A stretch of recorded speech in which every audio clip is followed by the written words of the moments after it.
Ladies and gentlemen, this is a how-to video on how to properly use an Alabama rig for all those experts and beginners wanting to know how to do this right.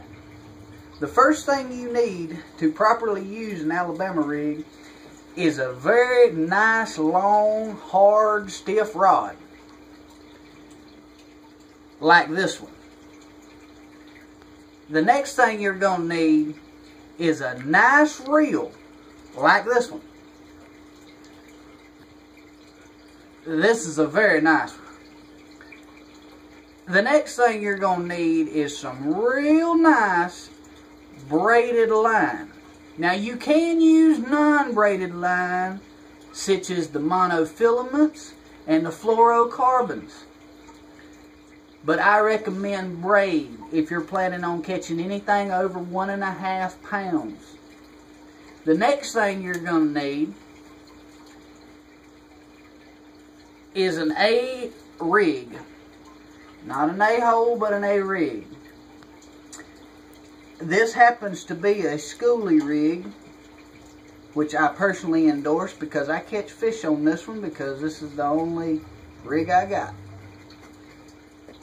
The next technique that you're going to need to know is where to throw this rig to catch fish with it. The easiest way I know to explain this is to do a hands-on demonstration. If you throw this Alabama rig into the water like this and you wind it, you're not going to catch nothing. Why, may you ask? Because there's no fish there to catch. Now, if you wind it in and you throw it in front of a small fish, he ain't going to eat it. Why ain't he going to eat it? Because the bait's is bigger than he is. So that ain't going to work either. You got to throw it in front of the big fish. Like this. You throw it in front of the big fish, boom, you catch him just like that. It's that fast, that easy. Now, that's the do's on the Alabama rig. You take the hook out of his mouth. Oh, I think he swallowed this one. Might have to get my pliers, I got it. And then release him back into your live well for weighing later. Do not throw your Alabama rig at a duck. You are going to catch that duck every time.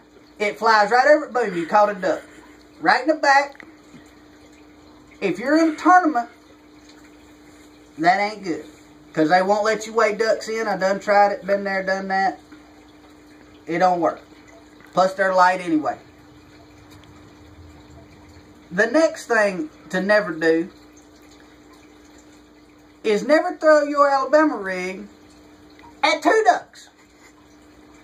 Because then you double your chances of catching one.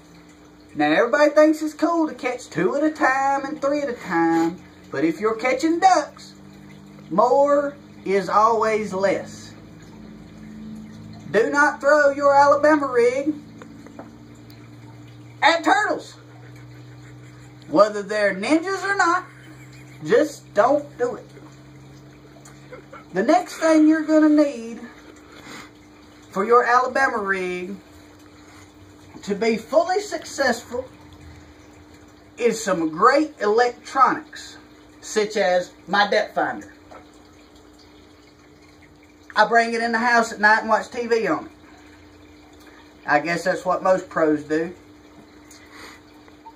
Well, this concludes my Alabama rig tutorial on how to and how not to properly fish an Alabama rig. For any more questions, comments, concerns, ask somebody else.